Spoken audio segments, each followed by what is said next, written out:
Hello friends, welcome back to our channel. ரொம்ப நாள் ஆகிடுச்சு நம்ம வீடியோ போட்டு. இது ஆக்சுவலாக என்னென்னா, ஊருக்கு போகிற ஒரு தேவை இருந்தனால நம்ம சில்வர் அண்ணாக்கு வந்து ஏற்கனவே போட்டிருந்தோம் இல்லையா, ஒரு பெரிய கோல்டு 2 போட்டிருந்தோம். அதெல்லாம் சாப்பிட முடியல. சரி, கடிச்சு அப்படியே போட்டுட்டு இருந்த மாதிரி இருந்தது. அது சைஸ்க்கு ஏற்ற மாதிரி நம்ம வாங்கி போடலான்னு சொல்லிட்டு இந்த 2 தூக்கி நம்ம காருக்கு போட்டேன். அது என்ன வேலை பண்ணியிருக்குன்றதை நீங்களே பாருங்கள். அடித்து பிச்சு தம்சம் பண்ணிருச்சு. ஏன்னா இதுவுமே ஒரு மாதிரி எப்படி சொல்கிறது, இது வாய் வந்து ஷார்ட் நோஸ் மாதிரி இருக்குது. இதுக்கு முன்னாடி நான் வச்சிருந்த காரோட நோஸ் வந்து ரொம்ப லென்த்தாக இருக்கும். இது ஆனால் என்னன்னு தெரில, பாடி ஷார்ட் பாடி மாதிரி இருக்குது. தெரியல, பார்ப்போம். பாருங்களேன், இவர் வந்து ஃபிஷ்ஷு போட்டால் மட்டும் அப்படியே சுறுசுறுப்பாகிடுவார். இது ஷார்க்குன்னு நினப்பவருக்கு ஃபிஷ்ஷு போட்டால் மட்டும் மற்ற நேரத்தில் மந்தமாக சுற்றிக்கிட்டு இருப்பார். பார்த்தீங்களா? கோல்டு ஃபிஷ்ஷை யாரும் பிரியமாக வளர்க்குறவங்க இருந்தீங்கன்னா தயவு செஞ்சு இந்த வீடியோவை பார்க்காதீங்க. ஏன்னா ரொம்ப கொடூரமாக இருக்கும். ஒரு கோல்டு ஃபிஷ்ஷை முழுங்கத்துக்கு ட்ரை பண்ணி முழுங்காமல் அதை வாயில் வச்சுக்கிட்டு இன்னொரு கோல்டு ஃபிஷ்ஷையும் கடிச்சு ஒரே டைமில் 2 கோல்டு ஃபிஷ்ஷை வச்சுக்கிட்டு இருக்குது. அதை தான் நான் வந்து இன்னும் பொறுமையாக வீடியோ எடுத்துட்டு இருந்தேன், சரி உங்களுக்கெல்லாம் காட்டலாம் அப்படின்னு. ஆனால் அந்த கோல்டு ஃபிஷ்ஷு ரொம்ப பிரியமாக வளர்க்குற ஆட்கள் யாரும் இருந்தீங்கன்னா தயவு செஞ்சு பார்க்காதீங்க. எனக்கு அப்புறம் இதே மாதிரி இன்னொரு டவுட் நான் உங்ககிட்ட கேட்குறேன். இப்போ இந்த அலிகேட்டர் காரை வந்து நான் அக்வாரியமில் ஒரு இடத்துல பார்த்தேன். ரொம்ப பெரிய, இப்படி சொல்கிறேன், ரொம்ப இதை விட சைஸ் பெருசு. ஆனால் இதே 6 feet டேங்க்கு 6x2 தான் இருக்குது. மேலே இத்தனைக்கும் அவங்க டாப்பு கூட போடல, ஜம்ப் பண்ணல. மேபி அது பல வருஷமாக கிடக்கு. எனக்கு தெரிஞ்சு ஒரு 8-9 வருஷமாக பார்க்குறேன் நான். அதை அங்கேயே தான் கிடக்கு. ஒரு வேளை வெயிட்டு போட்டனால குதிக்க மாட்டுதா என்னன்னு தெரில. இது ஆக்சுவலாக 1 yearக்கு மேலே தானே ஆகுது. இது ஆனால் கண்டமேனிக்கு ஜம்ப் பண்ணிட்டு டேங்கில்.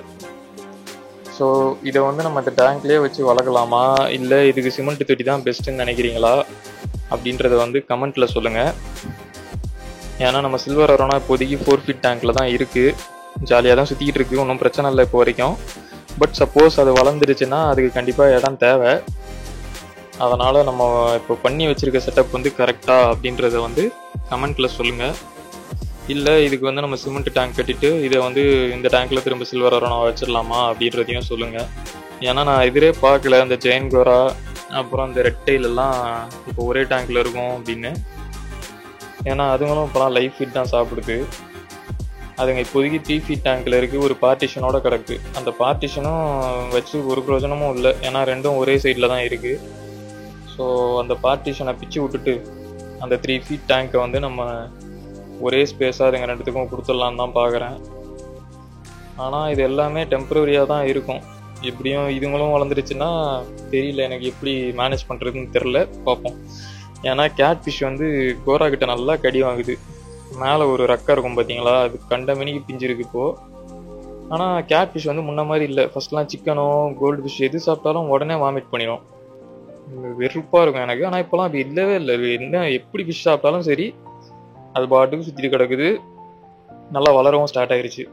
அதனால் எனக்கு தெரிஞ்சு கேட் ஃபிஷ்க்கு கண்டிப்பாக ஸ்பேஸ் பத்தாது. நான் மேலே ஒரு பழைய வாட்டர் டேங்க் வச்சுருக்கேன், பிளாக் கலரு. சரி, அதை கட் பண்ணி இந்த சின்டெக்ஸ் டேங்க் இருக்கும் பார்த்தீங்களா, அதை கட் பண்ணி அதை கேட் ஃபிஷ்ஷுக்கு இந்த ஜெயன் கோராவுக்கு கொடுக்கலாமான்ற மாதிரி யோசிச்சுக்கிட்டு இருக்கேன். அதுவுமே சஜஸ்ட் பண்ணுங்கள். அப்புறம் நம்ம ஆள் இந்த காரை பாருங்கள். ஒரு இருக்க அக்ரெஷனுக்கு இவர் இந்த தொட்டியில் அமைதியாக இருப்பாரான்றது சொல்லுங்கள். ஏன்னா நெக்ஸ்ட்டு வந்து நம்ம அந்த டேங்கை க்ளீன் பண்ண போகிறோம். இந்த வாட்டி க்ளீன் பண்ணுறப்போ ஃபுல் தண்ணி இறக்கிடலான்னு இருக்கேன். ஃபுல் தண்ணி இறக்கிட்டு அது என்ன தான் பண்ணுது அப்படின்றத கொஞ்சம் நேரம் பார்த்து ஃபுல் சைட் டேங்க் கை வச்சு தேய்ச்சி பார்க்கலான் இருக்கேன். அதனால் பார்ப்போம். ஏன்னா ஃபுல்லாக இறக்கியும் அது அட்டுலியும் பண்ணிச்சுன்னா நம்மளால் ஒன்றும் பண்ண முடியாது. ஏன்னா அக்வாரியமில் அப்படி தான் பண்ணுறாங்களாம். ஃபுல்லாக தண்ணி இறக்கிட்டு சும்மா மேலே ஒரு ஜக்கில் தண்ணி மட்டும் ஊற்றிட்டு இருப்பாங்க போல், ஃபுல்லாக க்ளீன் பண்ணுற வரைக்கும். நான் போன வாட்டி அப்படி பண்ணல, ஏன்னா லைட்டாக டவுட்டாக இருந்துச்சு இது எங்கே ஜெர்க்காய் எங்கேயும் போய் உடச்சிட போகுதுன்னு. ஆனால் இந்த வாட்டி அதை ட்ரை பண்ணி தான் ஆகணும். ஏன்னா இப்படியே விட்டு தான் சில்வர் அரோனா வச்சுருக்கப்போ பின்னாடி அந்த கிளாஸை தொடவே முடியாமல் ரொம்ப கரை பிடிச்சி போய் கிடந்தது. இந்த வாட்டியும் அதை பண்ண வேணான்னு யோசிக்கிறேன். அதனால் நம்ம நெக்ஸ்ட்டு க்ளீனிங்கில் வந்து ஃபுல்லாக க்ளீன் பண்ணிடுவோம். எப்படி இருக்குது பார்த்தீங்களா நம்ம கட்டத்தொரை. இவர் பேர் பேசாமல் கட்டத்தொரைன்னு வச்சுருவோம். கட்டத்தொரைகிட்ட வந்து என்ன பண்ணேன், கேட் ஃபிஷ்க்கு போட்டு இந்த மீன் வந்து ஒன்று செத்து போச்சு. சரி இதை போடுவோன்னு பார்த்தா கட்டத்தொரை ரொம்ப நேரம் மாப்பம் பிடிச்சிட்டு இருந்தார், என்னடா செத்து போன மீனை போட்டிருக்கேன்னு. ஆனாலும் துறை அதையும் விட்டு வைக்கல, அதையும் சாப்பிட்டாரு.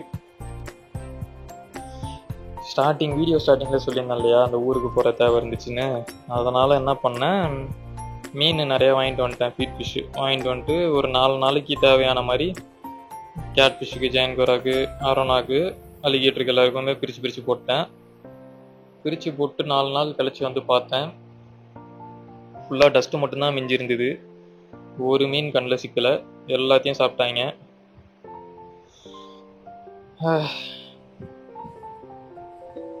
ஸோ அந்த வீடியோ தான் இது. ஆக்சுவலாக இப்போது அதான் சொன்னேன் இல்லையா, அரோனாக்கு வந்து அது சாப்பிட முடியல, அதனால் அது சைஸ்க்கு வாங்கணும் அப்படின்னு சொல்லியிருந்தேன் இல்லையா.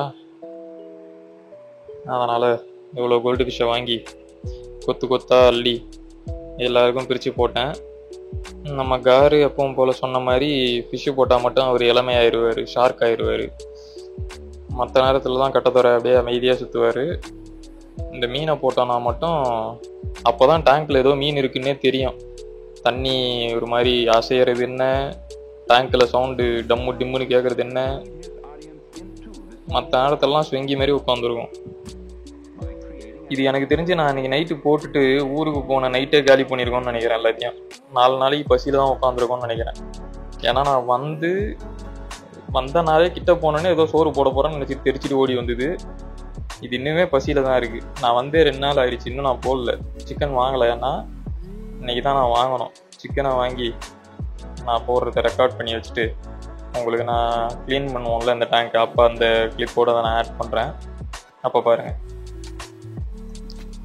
சும்மா போட்டு கொஞ்ச நேரம் ஷூட் பண்ணேன் கிளம்புறதுக்கு முன்னாடி. அட்டூலியம் பண்ணிட்டு இருந்தது, நீங்களும் பாருங்கள்.